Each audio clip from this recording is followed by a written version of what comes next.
स्वागत है आपका एच एजुकेशन हिंदी में। इस वीडियो में हम लोग परफॉर्मेंस मैनेजमेंट के पर्पस को पढ़ेंगे और साथ ही साथ परफॉर्मेंस मैनेजमेंट के प्रिंसिपल्स को जानेंगे। ऑर्गेनाइजेशन में परफॉर्मेंस को प्रॉपरली मैनेज करने में ह्यूमन रिसोर्स डिपार्टमेंट को भी एफर्ट लगाना होता है। ह्यूमन रिसोर्स डिपार्टमेंट परफॉर्मेंस को मैनेज करते समय यह इंश्योर करता है कि एम्प्लॉय ऑर्गेनाइजेशन के ऑब्जेक्टिव्स के हिसाब से काम करे और साथ ही साथ ह्यूमन रिसोर्स डिपार्टमेंट यह भी इंश्योर करता है कि इम्प्लॉइज का पोटेंशियल, इम्प्लॉइज का क्षमता सही तरह से यूटिलाइज हो सके। चलिए आगे बढ़ते हैं और परफॉर्मेंस मैनेजमेंट के पर्पस को पढ़ते हैं। पहला, गेटिंग फीडबैक। जब इम्प्लॉय या डिपार्टमेंट का काम को प्रॉपरली मैनेज किया जाता है तब यह पता चलता है कि इम्प्लॉयज या डिपार्टमेंट ने कैसा परफॉर्म किया है। मतलब इम्प्लॉयज या डिपार्टमेंट ने काम को as per standard, as per plan perform किया है कि नहीं और काम कितना एफिशिएंसी से परफॉर्म किया गया है, इसके बारे में भी जानकारी आसानी से मिल जाती है। अगर काम अच्छे से परफॉर्म किया गया है तो भी इम्प्लॉयज को उनके अच्छे परफॉर्मेंस के बारे में बताया जाता है ताकि वे अच्छे परफॉर्मेंस को मेंटेन कर सके, ताकि वे अच्छे काम को मेंटेन कर सके। वहीं दूसरी ओर अगर काम अच्छे से परफॉर्म नहीं किया गया है तो भी इम्प्लॉयज को उनके परफॉर्मेंस के बारे में बताया जाता है ताकि वे अपने परफॉर्मेंस को इम्प्रूव कर सके। तो यह कहा जा सकता है कि परफॉर्मेंस मैनेजमेंट का पर्पस होता है इम्प्लॉयज का, डिपार्टमेंट का काम से जुड़ा फीडबैक इकट्ठा करना ताकि जरूरत पड़ने पर परफॉर्मेंस को इम्प्रूव किया जा सके। अगला पर्पस है helps in complying law. Organisation में परफॉर्मेंस को मैनेज करने का पर्पस होता है यह देखना कि इम्प्लॉयज से जुड़ा, ह्यूमन रिसोर्स से जुड़ा सारे लॉज का पालन हो रहा है कि नहीं। परफॉर्मेंस को मैनेज करते हुए ऑर्गेनाइजेशन यह देखती है कि इम्प्लॉयज को हायर करते समय, इम्प्लॉयज को काम के बदले कॉम्पनसेशन प्रोवाइड करते समय, इम्प्लॉयज से काम करवाते समय ह्यूमन रिसोर्स से जुड़ा लॉज फॉलो किया जा रहा है कि नहीं। तो यह कहा जा सकता है कि परफॉर्मेंस मैनेजमेंट का वन ऑफ द पर्पस होता है ऑर्गेनाइजेशन को इम्प्लॉयज से जुड़ा, ह्यूमन रिसोर्स से जुड़ा लॉज को मानने में, लॉज को कंप्लाई करने में हेल्प करना। अगला, helps in decision making. Performance को मैनेज करते समय ह्यूमन रिसोर्स डिपार्टमेंट को जरूरी इंफॉर्मेशन मिलता है जिसके हेल्प से डिपार्टमेंट काम से जुड़ा, इम्प्लॉयज से जुड़ा जरूरी डिसीजंस ले सकता है। जैसे इम्प्लॉयज का प्रमोशन से जुड़ा डिसीजन, काम को परफॉर्म करने के लिए अपनाया गया स्ट्रेटजी से जुड़ा डिसीजन, काम के बदले कंपनसेशन प्रोवाइड करने का डिसीजन आदि। अगला, एलोकेटिंग वर्क या पोस्ट।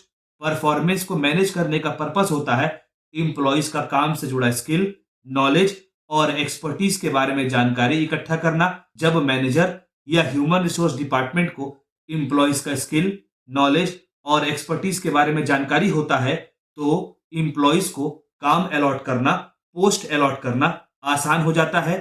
जब इम्प्लॉयज को उनके स्किल, नॉलेज या एक्सपर्टीज से जुड़ा काम या पोस्ट सौंपा जाएगा तो इम्प्लॉयज काम को अच्छे से परफॉर्म करेंगे और इम्प्लॉयज का काम से जुड़ा एफिशिएंसी और प्रोडक्टिविटी भी इंक्रीज होगा।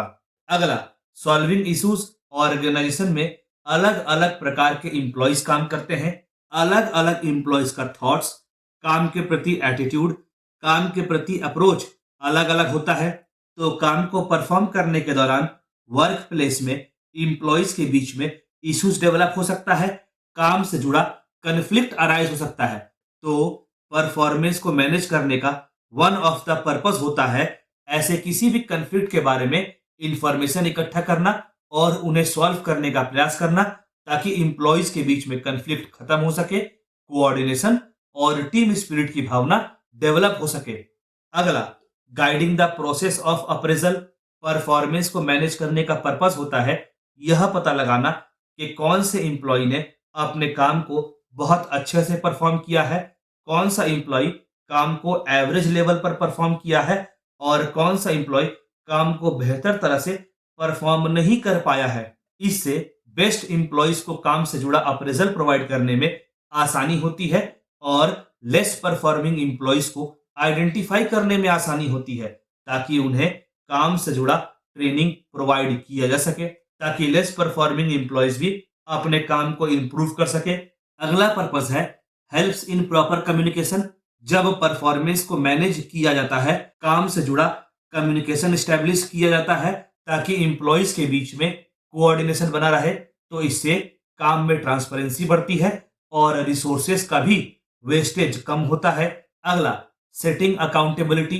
काम के प्रति एम्प्लॉइज या डिपार्टमेंट का अकाउंटेबिलिटी सेट करने के पर्पज से परफॉर्मेंस को मैनेज किया जाता है।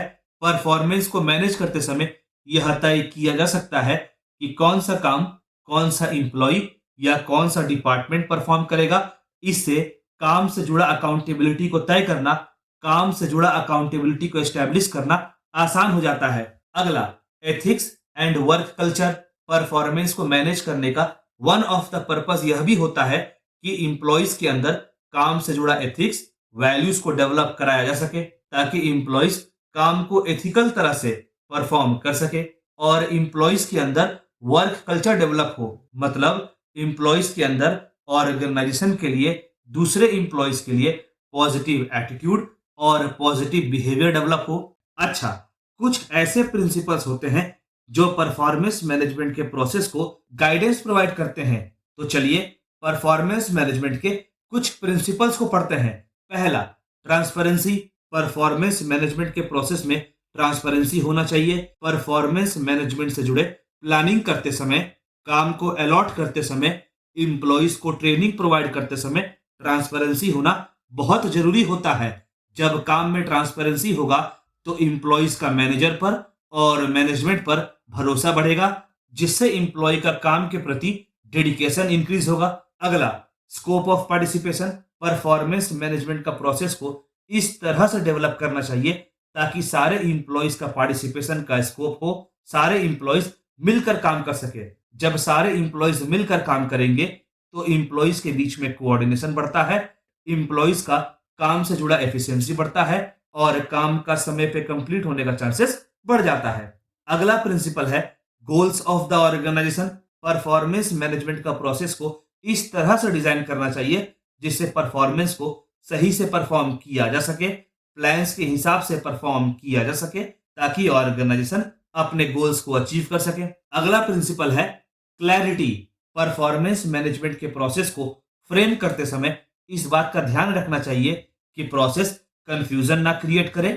मतलब प्रोसेस इस तरह से होना चाहिए जो परफॉर्मेंस को मैनेज करने के सारे एस्पेक्ट्स को क्लियरली एक्सप्लेन करे और साथ ही साथ यह भी व्यवस्था होनी चाहिए कि अगर कोई काम से जुड़ा कंफ्यूजन क्रिएट होता है तो उसे क्लियर किया जा सके।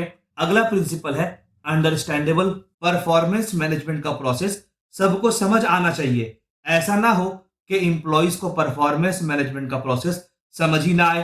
परफॉर्मेंस मैनेजमेंट का प्रोसेस जितनी आसानी से समझ आएगा, काम उतने अच्छे से परफॉर्म किया जा सकेगा और सारे एम्प्लॉइज को अपने काम के बारे में क्लैरिटी होगी। अगला प्रिंसिपल है provision of feedback. Performance management का प्रोसेस में फीडबैक का प्रोविजन होना चाहिए। फीडबैक का प्रोविजन होने से एम्प्लॉइज प्रोसेस से जुड़ा, काम से जुड़ा फीडबैक प्रोवाइड कर पाएंगे, जिससे प्रोसेस में इंप्रूवमेंट का स्कोप होगा। और अगर प्रोसेस में कोई एरर है तो फीडबैक की सहायता से एरर को रिमूव किया जा सकेगा। अगला प्रिंसिपल है scope of communication. Performance management का प्रोसेस में कम्युनिकेशन का स्कोप होना चाहिए। प्रॉपर कम्युनिकेशन का स्कोप होने से काम से जुड़ा इंफॉर्मेशन का फ्लो एम्प्लॉइज और मैनेजर के बीच में मेंटेन रहता है, कंफ्यूजन क्रिएट नहीं होता और अलग अलग एम्प्लॉइज के बीच में कोऑर्डिनेशन बना रहता है।